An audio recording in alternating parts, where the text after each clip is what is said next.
9 days. It's just 9 days till Canada kicks off its World Cup journey up against Belgium. And of course, we saw the squad being announced on Sunday. No major surprises there, but still many questions to be asked. So, a man that can answer all those questions is a former head coach of Canada's men's national team. For 3 years, Stephen Hart was at the helm, and Stephen Hart joins me right now. Stephen, welcome to Room 442. Thanks very much for having me. Well, let's start with tournament football. It's so different to qualification, to various other parts of the football world. Can you tell us the biggest challenge as a head coach to actual tournament football? Well, I mean that statement's 100% correct. You go into it. You have to consider it that your first objective is to get out the group. And I always felt there's a couple of things with tournament football that I think was essential. The first thing was to try and get a result in the opening game.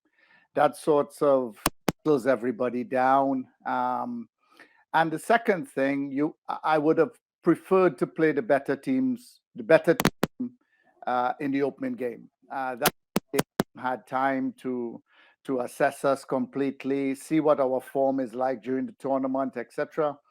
Either you play them first or you play them last after they may have qualified, and then uh, try to take a look at some player, give some players a run out. So I think those are the two most important things when you enter tournament football. Well, in that case, Canada's got a good draw, right? Because they're playing Belgium first and then Croatia, followed by Morocco. Can you talk about the step up for some of these players? Obviously, we know Alphonso Davies, John Davies, these players, they play Champions League football. They play at the very highest level. But for a lot of these players playing in MLS, the step up from CONCACAF to Belgium and Croatia must be a huge, huge gulf. Yeah, of course, especially the speed at which the opposition does things. The Uruguay game was a good example. I thought Canada was good in the game, good possession. They were on the front foot. They moved the ball well. And what they would have learned from that game, basically, is that little extra time that you may get in CONCACAF in the penalty area you wouldn't get it at the top level. And we could have scored in that game if our touch was a little bit more measured, if we could get the release of the shot a little quicker. There were a couple of times in transition they came right through the middle of the midfield very very quickly and put us under some pressure. But in reality, they only had I think 4 shots in the game, Uruguay, but they scored two, and that's going to be the difference. They don't The top teams don't need a lot of chances, and your mistakes are going to be punished. Yeah, I must admit, I was quite surprised to see Canada going out in the front foot against Uruguay, a team, in Canada that are quite comfortable to sit back and counter with that pace out wide. How do you expect them to set up against Belgium in that first game?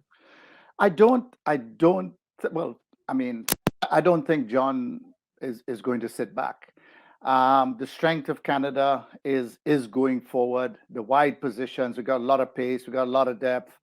And really to be on the front foot is probably the better way to play. If you go against Belgium and you're playing a deep block and you play too deep, they're sort of accustomed to that. And with the passing quality they have, they will cause you some problems.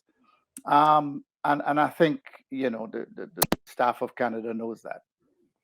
Now, the good news in Canada, of course, is the health of Alphonso Davies and Atiba Hutchinson, who's just got back this past week in a Turkish Cup game, played 70 minutes.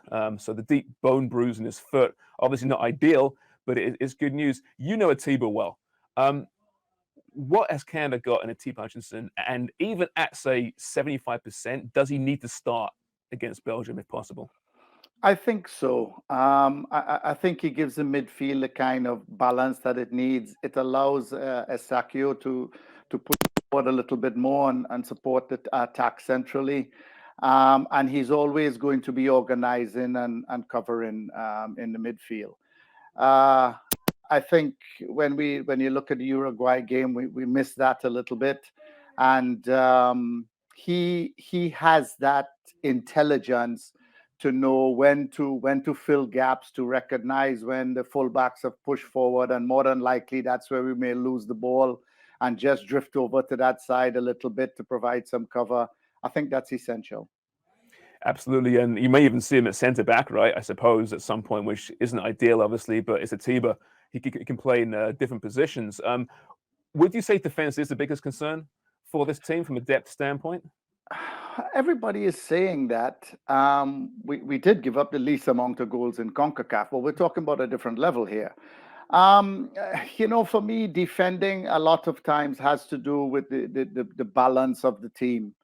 In the wide positions, our defending is fairly solid, and centrally, if the central defenders have the sort of support of the midfielder in front of them, taking away the channels, etc., and we're not caught on the counter too many times, I think Canada will be okay. Well, Stephen, it's just around the corner. It's so exciting for all Canadian fans, obviously. Thank you so much for this. I hope you get a chance to sit back and enjoy the World Cup from your couch. I definitely will. Thanks so much. That's Stephen Hart, everyone. Time for a break. Much more, though, on the other side.